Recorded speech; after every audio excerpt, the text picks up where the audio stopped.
Hey guys, welcome back to my channel. It's me Kagam. Okay, you guys, Big H Honey put her ponytail in the middle of her head and increased prices. I'm sure most of you know. I wanted to wait a few days until lots of prices started to filter through. So I have written a companion blog article that you can go read on my blog. It is linked below. It has lots of prices, and I've credited everyone who shared the information on Instagram and YouTube. Everyone is credited below as well. So I just wanted to highlight a few prices I thought were interesting. I don't want to go through every single thing, I beg your pardon, because I feel like that could be boring for you. So we're just going to go through a few prices, and then we're going to chat about what this increase means, and what I think about it, and how you should shop at the brand moving forward. Okay, the first bag we need to chat about is the Kelly on Desautre, which used to be 9,500 euro. It is now 10,500 euro. This is super interesting. This bag is a quota bag, honey, and some of you really hated this bag. I remember when it was on the Catwalk show, when it first came out, I remember thinking, girl, I don't know how I feel about you, okay? Because I don't know how I feel about your wig.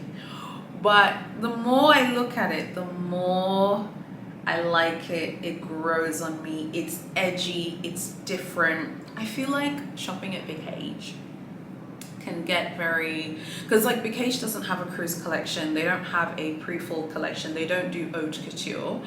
I feel like they do also use their bags as a canvas to try new things, and I think when Big H tries new things, that's what I like about the brand. I know many of you say craftsmanship and all of this. I've said it before, I'll say it again, boo-boo. Tanzania, Kenya, Uganda, every country in Africa has some of the best craftsmen and craftswomen that you will ever see. So craftsmanship is neither here nor there for me when I look at these brands. I look at like whether the designs are exciting and things are new. This is new and fresh, even if it's not your cup of tea. The pricing says I'm a quota bag, baby. I'm a quota bag, honey. 10,500 euro.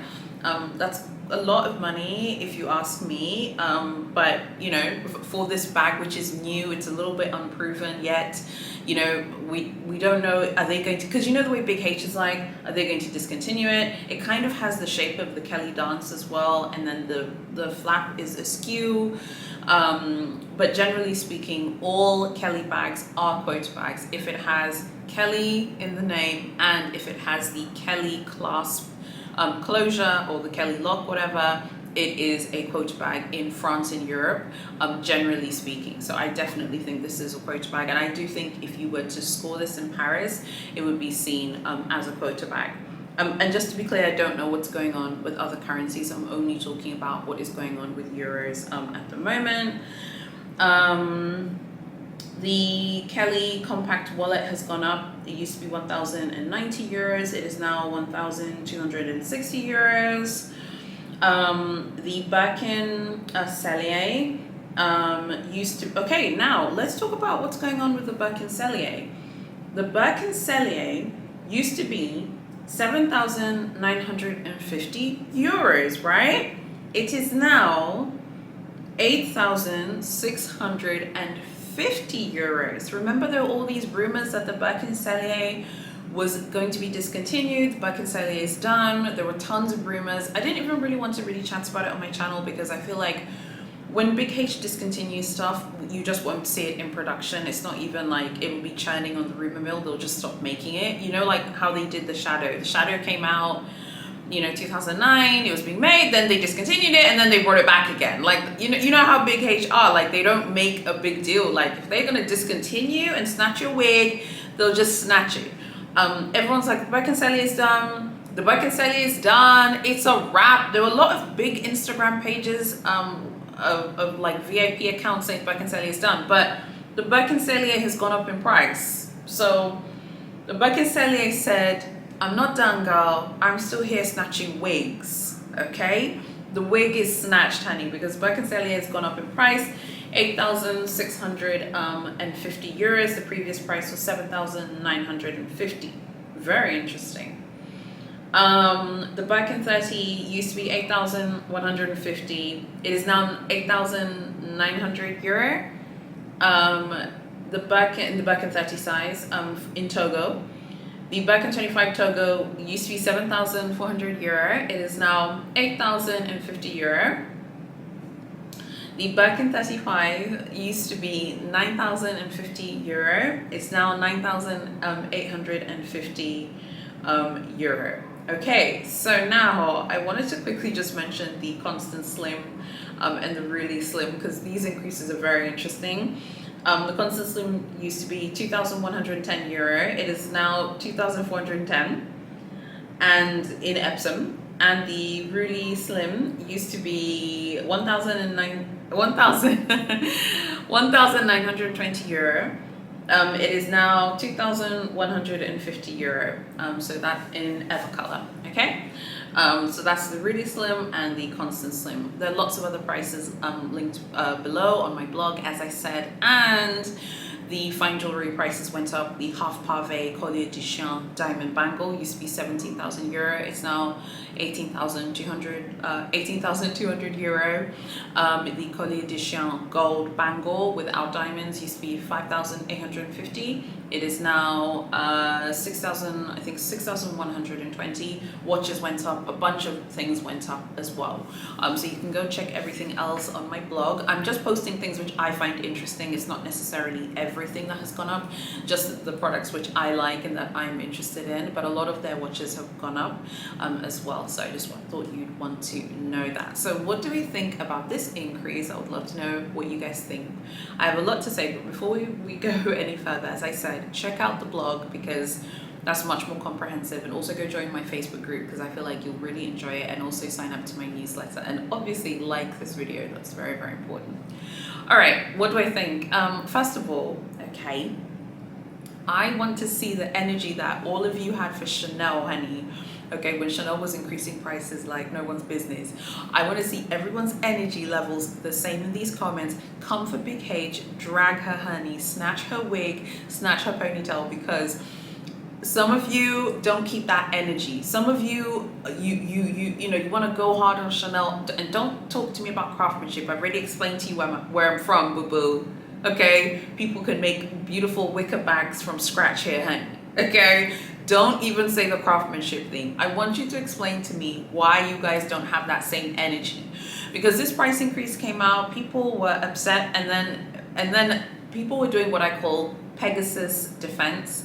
So a Pegasus defender is someone who defends Big H, even though they wouldn't do the same for Chanel, they wouldn't do the same for Louis Vuitton.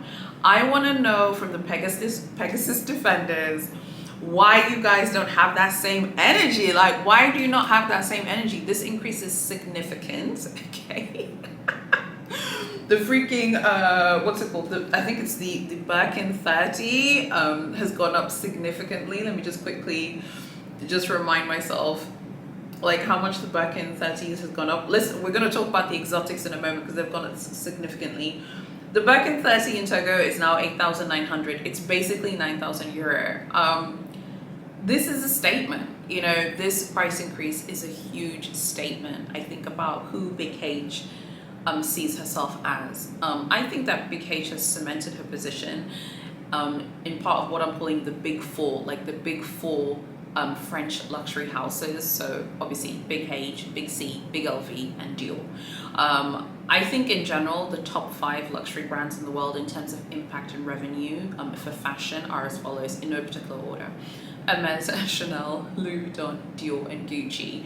But I will just talk about the top 4 brands of the French luxury space. Definitely are those 4 that I just mentioned. I feel like this increase just further cements Big H's position as one of the top 4 French luxury houses. Because if you think about it, Big H has definitely been looking at what Louis Vuitton has been doing, honey, with her price increases, and particularly what Chanel has been doing. Pegasus defenders always say Hermes wants to be Chanel. Excuse me, it looks like the roles have been reversed, boo-boo, okay? Because this increase was significant. A Birkin 30 Togo basically 9,000 euros, 8,900, but let's be honest, you're at the store, you're going to end up buying toiletries and perfumes, you know, at the boutique. Even if you do get offered the bag, you will be paying like much more. I mean, I think that this is a fascinating increase. I would love to know what you guys think about this increase. I think it's very, very interesting. And I think it's a huge statement about who Big H sees herself as. But I also think it's a huge statement about the types of clients that Big H wants to attract to the brand. You know, we all know the prices of Chanel's classics. They're very, very, very expensive. You know, I don't remember exactly how much they are in euros, but definitely in the US, you know, we're entering this category of the $10,000 handbag. You know, this really fascinating space where handbags have almost become like Ferraris. They've almost become like supercars. Like Chanel and all these other brands are making handbags, not even collectibles. Like I've always said many times before, they're like toys, you know, for women to use and then throw away and then find another toy that you use. You know, when you're young, you had Barbies, you play with the Barbie, you're like, I'm bored, I want a new Barbie. I feel like that's where we're going. Obviously, Big H has a different view in terms of like their production. Obviously, you know, all of their goods are handmade.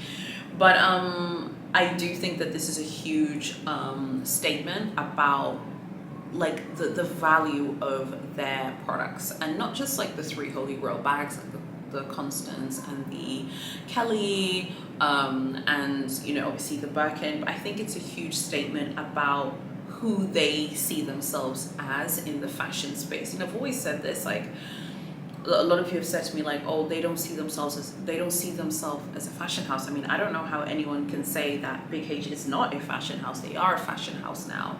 And I feel like they have definitely been making moves in that direction where they see themselves now as a fashion brand. This is a very significant increase that really does show them to be a fashion brand through and through. So I think that this is a statement about who they want to be shopping at their brands moving forward. And it's not even necessarily just like, oh, the super rich or the ultra rich or whatever. I think there are many types of people who are going to be shopping at Big H moving forward. I do think that Big H is targeting people who earn high incomes. It's not even so much about being an heir or whatever. I think Big H is a good example of a brand that isn't stuck in the past. And this is one thing I'll give Big H. They're not stuck in the past of what it means to be a luxury consumer. I do feel like in terms of the shopping element and their business strategy is very much rooted in today and the future. There's a lot of change going on in the world. There are a lot of people who make phenomenal sums of money, who were not born into money, who aren't from, you know, generations and generations of money. And there are many people who you know, have made phenomenal sums of money now and who would love to shop at the brand. I'm sure Big H would love to you know, service those people and give them products that they can buy. This increase is about disposable income. It's not about old money, whatever that means. That doesn't even mean anything anymore. It's such a dated, passé term. It's not about that anymore. And it's not about, oh, you know, it's only for, you know, people of a certain class or whatever. I feel like stuff like that is very toxic, and you've noticed on my channel I don't really talk about stuff like that because I think that's a very toxic way of looking at these brands. This is about income, honey, okay? One of my viewers sent me the price of the mini Kelly in Alligator. I was waiting for it, honey, and she sent it to me this morning. Girl, okay, when I saw that price I was like, ah! Let me stop you right there, boo-boo, okay? The old price used to be 22,000 in matte Alligator. The new price is 28,000 euro. That's a significant sum. Don't forget, you will need a few items on your profile if you were to pick that up. Definitely in Paris, like that is going to need items, there's no question, because it's a mini Kelly at the end of the day, regardless of the leather. And when I saw that price, I was thinking, wow, this is a huge statement. Again, like I said, it's a massive statement, an increase of 6,000 euro. I know what you're thinking. You're like, oh, but the people who can afford to shop at Big H don't look at 6K. Let me tell you something, girl. Even if you have, you know, a phenomenal sum, 6K is a lot of money. I want to talk about the exotic pricing now in a little bit more detail. The previous price being 22,000. and the current price being 28,000 is a huge statement about the way Big H wants to price the very exclusive products. Someone on TikTok said that their exotic leather production is 1% of all their leather production. So exotics are quite rare as it is. So they want them, I think the way they have priced these exotics is like they want them to be for people who are going to be spending huge sums anyway at the brand. So yeah, a 6,000 euro increase is significant for an exotic leather bag. But the person who's buying the alligator mini Kelly is going to be picking up other items anyway. So they might be like, okay, well, it's gone up by 6K, but let me pick something up now, maybe, and add another 3K or add another 4K. So it is a significant increase. Don't forget, in the exotic scene, if you like exotics like me, you know what time it is. But when it pertains to exotics, like, there's a lot of competition. I actually will do a video when I come back from Paris. Like, I'll do a video about the exotic leather wars. The brands that make exotics and the clients who like exotic leathers, regardless of whether it's crocodile or python or lizard or ostrich, are spoiled for choice, because at that type of production, all of those bags are handmade, whether it's Hermes or Louis Vuitton or Dior or Big Gucci or Fendi or etc. They're all handmade because those leathers are very, very heavy to deal with, and they require a certain type of knowledge, obviously, in order to deal with them and to craft them, right? So the person who really likes exotics and would love to buy an Hermes bag in Paris, for example, is spoiled for choice. You can go to Dior and get treated very well. You can go to Louis Vuitton, you can go to Gucci, you can go to Fendi. You can go to many places and get phenomenal treatment and not have to, play games and all the rest of it. So this increase is a statement about Big H's exotic quality, and it's a huge statement that they're saying our exotics are the best in the game. That is what they're saying. They're saying we are the best at this, that we can increase the price by 6,000 euros for the mini Kelly and alligator. Don't forget that the Himalayan, and Louis Vuitton call it Sahara, they don't call it Himalayan. The Himalayan Capucine BB at Louis Vuitton is 30,500 euro. And that is a Capucine BB from Himalayan, alligator, really, really beautiful. I remember I got to see it when I was in Paris last year, and it is absolutely breathtaking and stunning and completely handmade by one artisan, just the same way Big H's bags are. So this is a huge statement. The fact that they're pricing their exotics just so expensive compared to the way other exotics are priced. And don't forget, like I said, basically all exotics are pretty much handmade at most houses. That's a huge statement about them saying that we're the best in the game and we're the best at this. So it's a huge statement about their clientele, about their expectations of their clients, but also of what they think of themselves. I think that is also very fascinating. It's very pricey. I think also maybe they felt like they were underpricing their exotics.